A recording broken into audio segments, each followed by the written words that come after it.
So in November of 2019, I met a guy named Craig Alsup at the BC&E annual meeting, and he was trying to drum up support for what he and his organization Manna worldwide were doing, specifically among pastors in New England.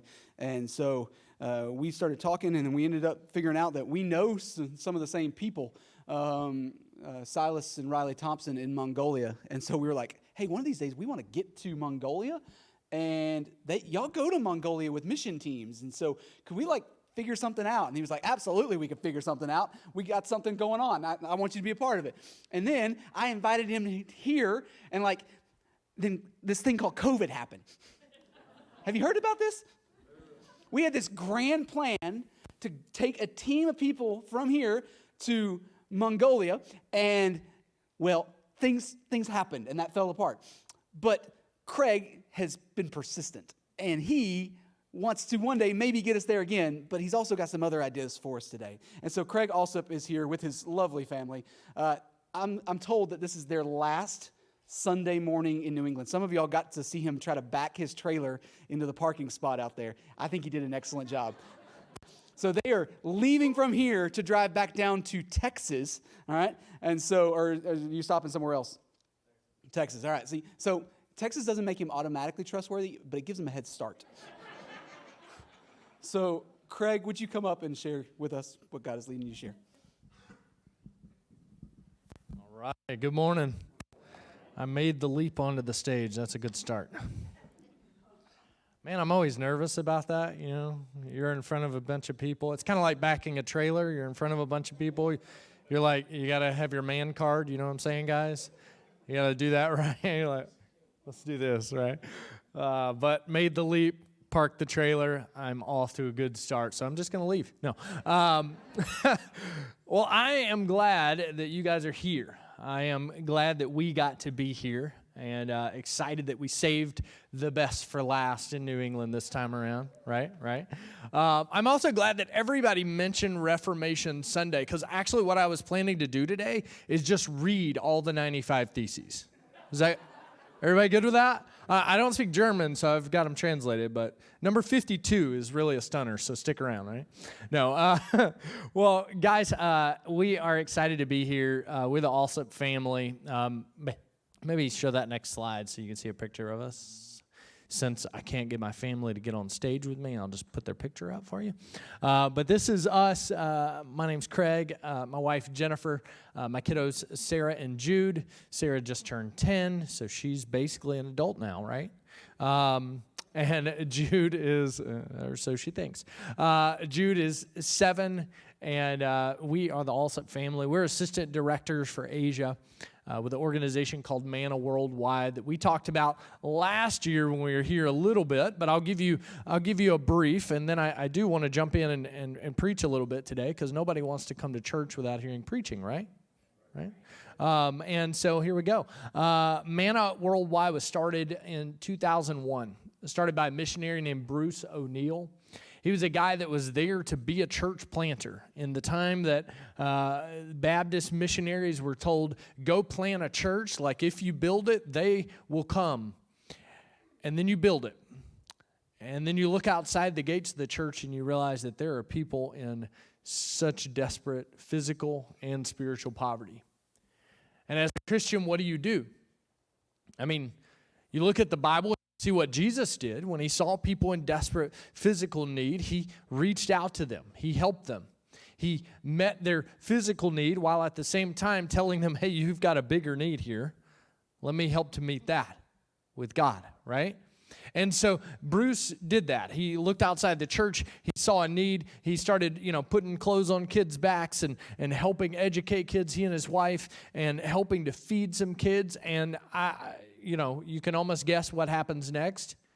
If somebody loves your kids and cares for your kids, parents, what do? You pay attention, right?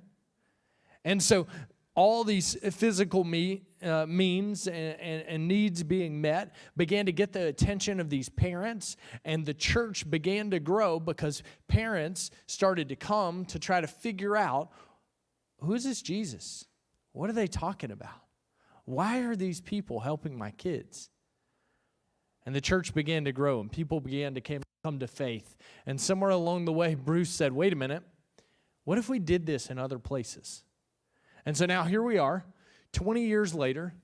We work with missionaries in 50 different countries around the world, about 235 different ongoing projects that are happening every day, whether I'm there or not, that are happening because we partner with churches here in the United States to help to support projects in these 50 countries. We're talking about places where there's such desperate physical poverty that people can't hear the gospel over their stomach growling. And so we help to meet those needs.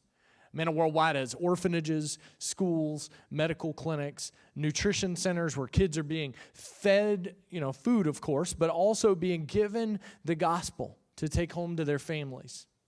And we see churches growing around the world through these projects and these works that Manna has partnered with these churches to make happen. We also, as Pastor alluded to, get to take people there. It's probably our favorite part of what we do, right, Jennifer? It's probably our favorite part of what we do. We get to take you and we get to introduce you to the kid that's there because you give. That's how I look at it. And way long time ago, not so long ago, I guess, in 2008, Jennifer and I did this crazy around the world trip that I talked about last time I was here, and we met people who forever changed our lives. And because we met them face to face, we've never been able to forget them. And so my prayer is that in this next year, we'll get to take some of you and introduce you to some of them. And it'll forever change your life. If you go on a trip with us, I can guarantee that it will be impactful. Why? Because we serve a God who wants to impact the lives of people here, there, and absolutely everywhere. And so Manna does that. We lead about, the organization as a whole typically leads about 100 trips a year all over the world to our project so you can get there and meet these people and see the need and get behind it and give to it and pray for it and want to go more. And we bring you back home and we tell you, listen, what you did on that trip there is also desperately needed here. This morning I want to talk with you a little bit about having a do-something faith. I think for many of us, maybe, sadly, for most of us, our faith becomes, if we're not careful, something that is a hear something faith, a believe something faith. It means something to me faith.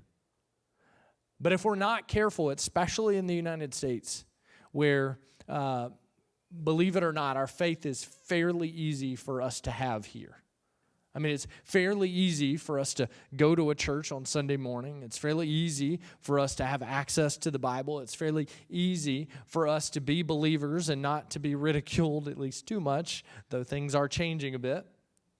But there are places that we work around the world, and in fact, most of the places that we work around the world, people either can't be openly Christian for fear of their life, or their business, their family, or they can't be openly Christian enough that it makes as wide of an impact in their community as they want it to because they don't have the resources to do something about a lot of the issues that they see in their communities. And so I want to challenge us this morning to have a do-something faith, not just a hear something or believe something faith, but a faith that moves our feet, a faith that moves our prayer life, a faith that moves us to action, whatever action that is. I challenged you last time I was here to say, God, whatever it is you want me to do, the answer is yes. Whatever you want me to give, the answer is yes. Wherever you want me to go, the answer is yes. And it's really more of the same today. We are meant to be do-something believers. I want to tell you about a do-something believer that I know named Ajay. I think it's 2 slides over. And Ajay is a young man that was raised in our orphanage in Nepal, in Peace Child Home in Nepal. This is Ajay doing what Ajay does best. This is Ajay worshiping. This is Ajay praising this king. Ajay grew up in a culture, in a community where almost everyone is Hindu, where almost everyone is worshiping and sacrificing and doing all the things that they can possibly try to do to try to get ahead so that God will love them, so that the gods will love them, will care for them, will give them a better next life, will give them a better next reincarnation. But listen, Ajay came into an orphanage, a place where there are other believers, a place where Christianity is preached every single day, a place where they have small group Bible studies in an orphanage every single night. And Ajay came to faith in Jesus. He turned aside from all of the Hindu gods and goddesses. He turned aside for all the ritualistic stuff. He turned aside from everything that he had to do to try to get close to God because he realized that Jesus already made a way. And that changed his life forever. You see, on the rooftop here, we were singing and praising and preaching and teaching with a whole group of orphans and a mission team that we got to take over from Manna. And at the end of our time on this rooftop, Ajay and I are standing at the edge of the rooftop together, and everyone else filters down off the roof. And Ajay and I are looking out at the mountainsides across from us. Big, beautiful mountains. Country of Nepal is full of 8 of the top 10 tallest mountains in the world. It's a massive mountain range. And there are all these little villages and houses dotting the sides of these mountains. And Ajay and I are looking out, and we're looking at these houses, and we're looking at all the potential, all the villages out there, all the people that don't know Jesus. And I said, Ajay, you see the houses? And he said, yeah. And I said, you know that most of the people in these houses have never once heard the name of Jesus? He said, yeah. And I said, what do we do? And he said, I don't know. And I said, well, we've got to go, right? And he said, yeah, we need to go. And I said, you know, it can't be me, right? Like, it can't be just me, because when you look like me and talk like me and are from the place that I'm from, sometimes those doors are closed before I ever even get close to the village. I can't go in there and talk about Jesus openly. It's illegal. The doors are closed. They don't want to hear from somebody that looks like me, that talks like me. What do we do, Ajay? And he said, I'll go. This is a young man, maybe 19 years old at the time, 18 years old at the time, and I thought, wow, that's a great thing for him to say, right? But you know, like, deep in your heart, sometimes when you hear somebody say something like that, you think, maybe. Like, maybe he will, maybe he won't. Give it a few years, we'll see what happens, right? We're skeptical a little bit. And so I said, okay. And I make it home from this mission trip, and a few days later, I get a message from Ajay, and Ajay says, hey, there's this training school down in India that I want to go to that's going to teach me how to do exactly what we talked about on that mountain that day. It's going to teach me how to share my faith with my people and to go into villages and to give people this Jesus.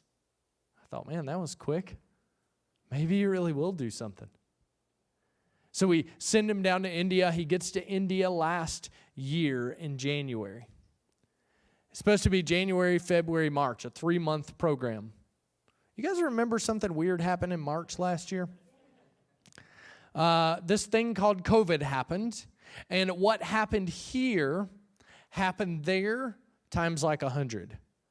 As far as shutdowns, as far as danger to be out in the streets, police beating people in the streets for being out. All the borders shut down.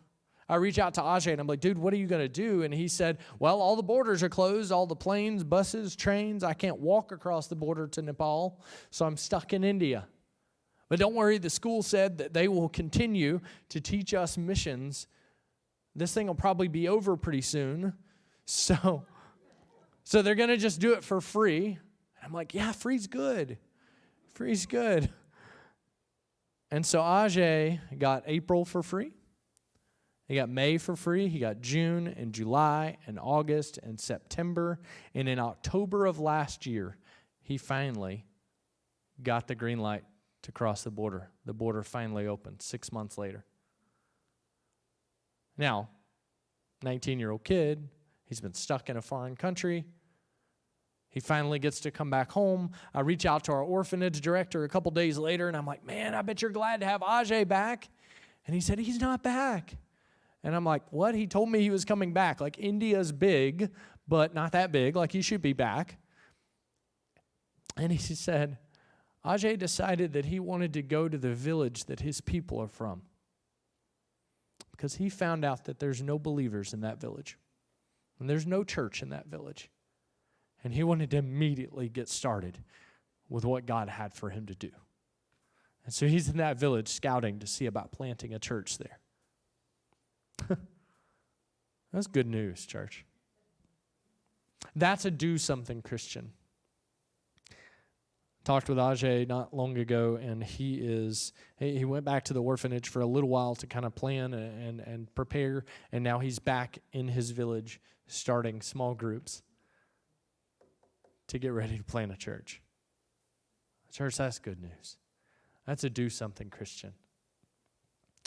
I want to read from Matthew 14 today a little bit, and beginning in verse 22.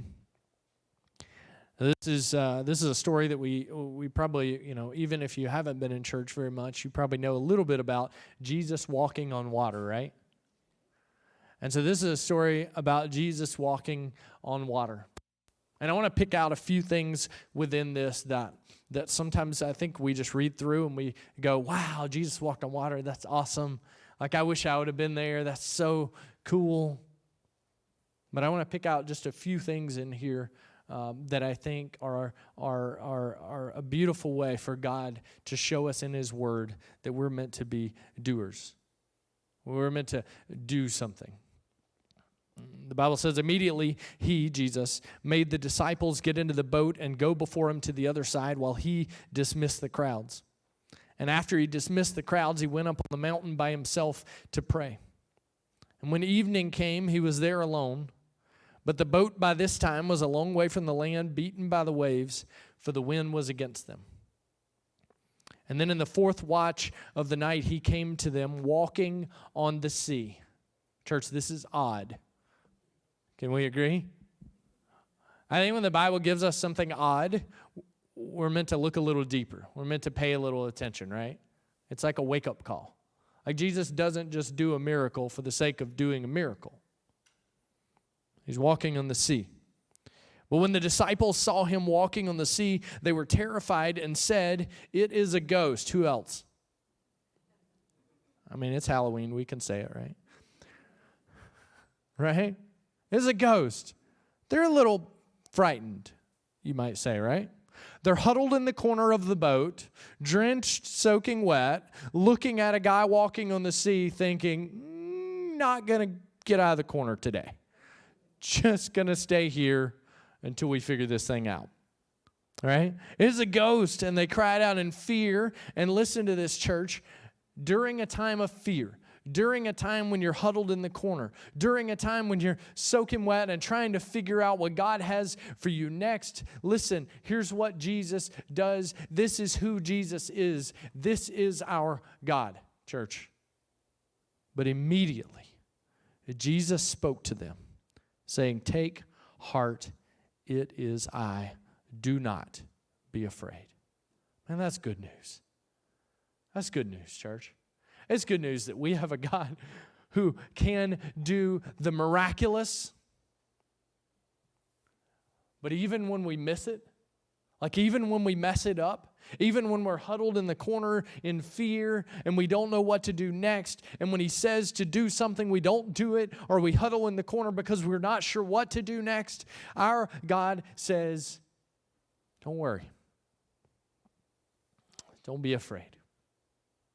And Peter being the wild man that I imagine him to be, Peter answered him, "Lord, if it is you, command me to come to you on the water." Come on, Peter. Really? Like, do you have to make all the rest of us look bad? You know what I'm saying? Like, all the other disciples huddled in the corner, Peter goes, "Lord, if it's you, command me to come to you on the water." And all of them, you can almost hear like the, What is he thinking? Like, we knew Peter had something loose up there, but, they're all huddled in the corner at this moment going, ha, good for Peter. This is going to be great. Right? Wouldn't that be you? That'd be me. Come on. Do we have anybody that's like a wild man or a woman in here that would be like, I'm Peter in this scenario? No, right? Not I. Lord, if it is you, command me to come to you on the water. And Jesus, man of few words at times, just says, come. Really, that's all you gave him. Like, come to me. It's going to be fine, my son. Come on out. Water's nice. No, Jesus just says, come. If you're Peter, do you step out of the boat? I tend to think that most of us, even if we got up the guts to say, command me to come to you on the water, when Jesus said come, we would have been like, nah, I was like kidding. Like most of us would be like, I'm all right, really. I'll help you in the boat, right? Like at that point, maybe you believe it's him at that point, but you're still like 50-50. I'm just going to put out maybe throw that thing, the ring thing. You know what I'm saying? Did they have that back then? I don't know. Somebody? No, they didn't have that. So a rope or something. They had rope. And I love the Bible just goes right to it. So Peter got out of the boat. Like, they don't give us the internal dialogue that had to have happened right then. So Peter got out of the boat and walked on the water and came to Jesus. Hooray, Peter. Everybody in the boat now, what are they saying? Man, we missed it. Like, it would be totally awkward at this point if we were like, pick me too. You know what I'm saying? Like, really awkward if everybody else ran to the side of the boat and went, okay, I'm next. No, right? So they're all still kind of like, probably a little shocked and falling out of their corner. But so Peter got out of the boat and walked on the water and came to Jesus. And when he saw the wind, he was afraid and beginning to sink. He cried out, Lord, save me. And listen, Jesus does it again. Jesus immediately does something to make things right for the people who believe in and trust him. Like, he's there for us, church. Whenever he calls you or commands you or asks you to do something next, whenever you're afraid to move your feet, Jesus is there with a hand. But Jesus immediately reached out his hand and took hold of him, saying to him, oh, you of little faith, why did you doubt? And Peter's like, come on. And when they got into the boat, the wind ceased. And those in the boat worshiped him, saying, truly, you are the Son of God. It shows us something about the character of God, doesn't it? That he wants us to see the miraculous. He'll even let us be a part of it if we'll step out in faith. And when we mess it up, inevitably along the way, man, he's immediately there to help us up. Sometimes we miss that Peter got to walk back to the boat with Jesus.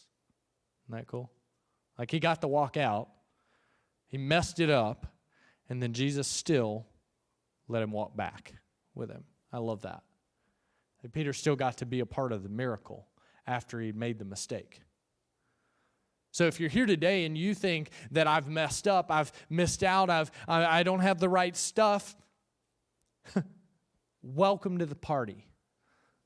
Like, welcome to the club, right? Like, you're not the only one. It's all of us. But we have a God who says, it's okay. Come on. Let's take a walk. Let's do something together.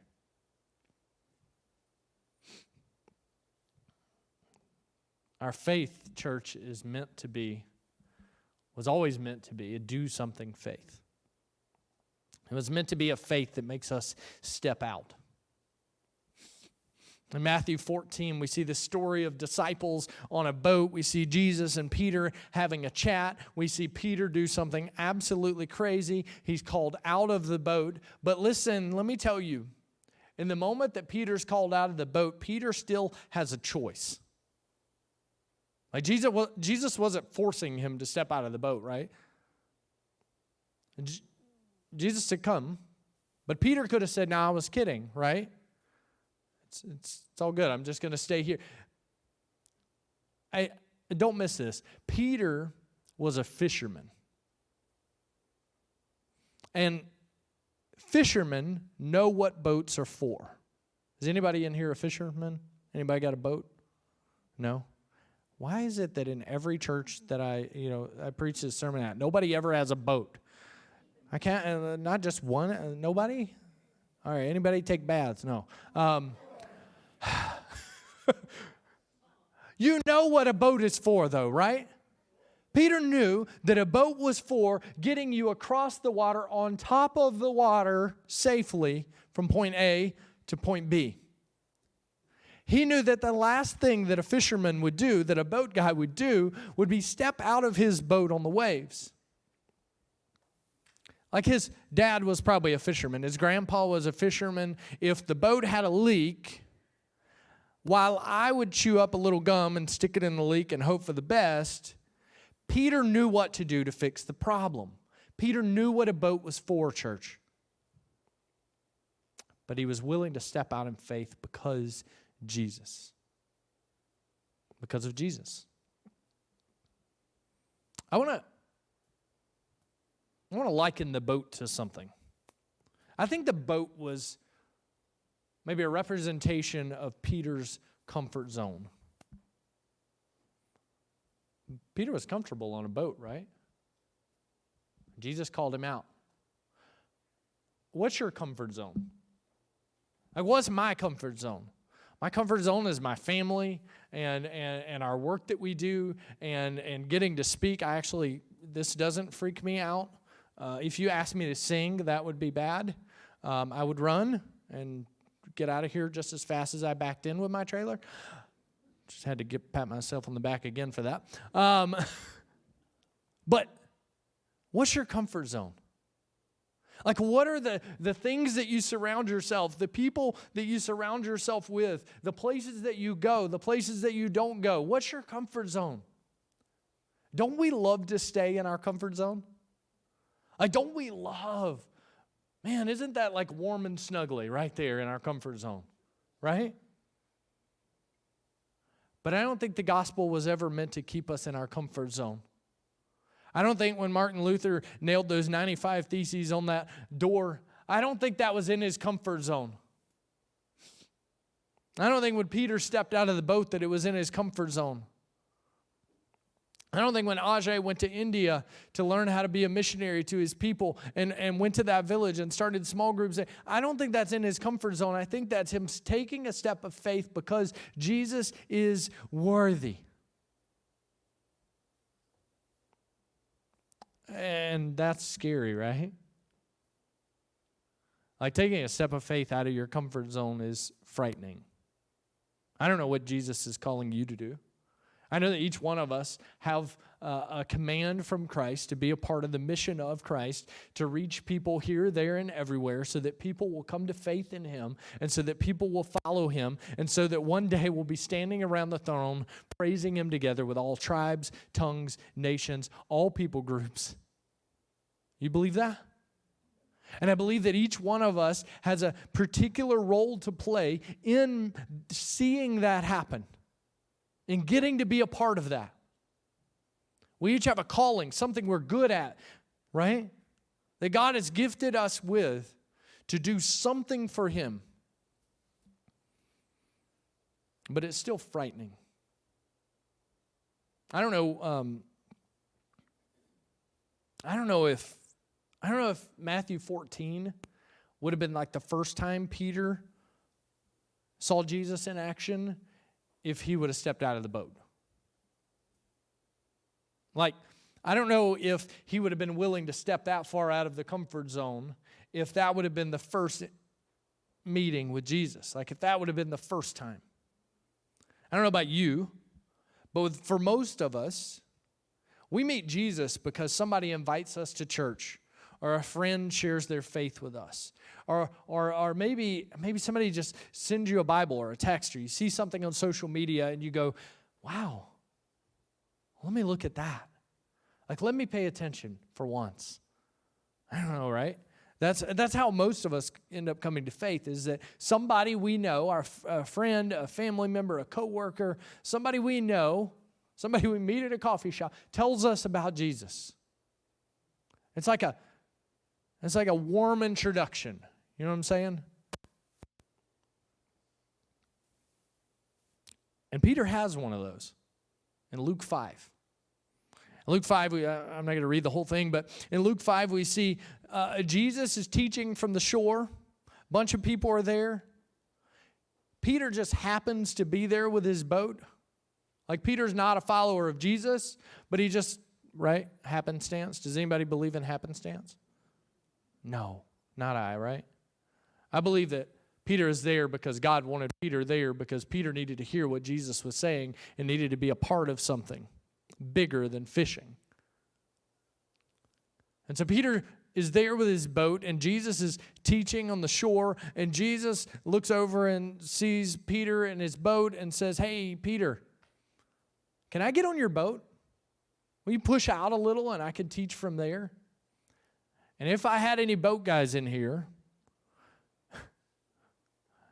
they would probably be like, yeah, somebody wants to get on my boat. Man, yeah, get on my boat. Let me show you my boat, right? I don't know all the boat terminology, or I'd tell you all the things that they'd show you on the boat, but I don't know. But get on my boat. Let me show you my boat. It's not a big ask at first, is it? Like, Jesus says, hey, let me get on your boat. And Peter's like, come on. Jesus gets on the boat and begins to teach, and Peter begins to hear some things. He begins to see some things. The relationship begins to grow. Jesus asked Peter to follow him, and he begins to follow him, and it leads to a Matthew 14 step out of the boat, crazy miracle walk on water kind of thing.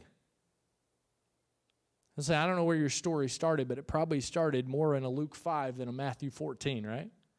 It probably started with somebody telling you about Jesus. And I want to challenge you today that if you've not told anybody about Jesus, you need to be doing that. I want to challenge you today that those people around you are placed around you for a purpose. Invite them into that Luke 5, man, let's meet Jesus moment. And then wait for the Matthew 14 miracle, because it's coming. And the same for you. If you've come here today for the first time, if you're watching online for the first time, if somebody invited you to church long ago and you've just been dialing it in, you may come a few times or whatever, but you've never surrendered and given your life to Jesus, let me tell you something. Your Luke 5 moment, your moment right here, right now with Jesus doesn't have to stay here. Man, you can be a part of the miracle. You can be a part of what Jesus wants to do in your life that's going to be more incredible than anything you can ever imagine. For some of us, we've taken steps of faith. We're past our Luke 5 moment. We're somewhere along the walk, and we just need to keep going and keep going and keep doing what God calls us to do next. We need to step out of our comfort zone. We need to walk away from our terms and take a step into Jesus' terms, what he has for us in life. As a relationship builds with Jesus, church, I'll submit to you that there's always a next step of faith. Because follow is not a passive term. It's not something that we can do standing still. It's something that we do when we take steps behind Jesus. And Jesus is moving, and he's impacting the world. He's impacting places like Iran and Nepal and China and India and Bangladesh and Mongolia and these places all over the world in a lot of ways like never before. And church, don't miss it. Let's be a part of it. Let's get to be a part of it. Jesus met Peter in his boat before he called him out of his boat. But the call out of the boat was always coming. I want to tell you, there's nothing wrong with your boat, church. Sometimes I feel like, people think that, pastors and missionaries and all of us ministry people, stand up and we want to tell you, that, you've done something wrong in life. You need to give all this up. And if you have a great car or a great house or a great whatever, that you just need to sell it and give it all away. And for some of us, maybe that is our thing. Maybe that is what God is calling us to do. But listen, for a lot of us, or maybe most of us, God has given us our comfort zone. God has given us our people and our place and our job and our house and our car and whatever that we have. God has provided what we needed to make that happen, but He never meant for us to get stuck in it. That's the danger.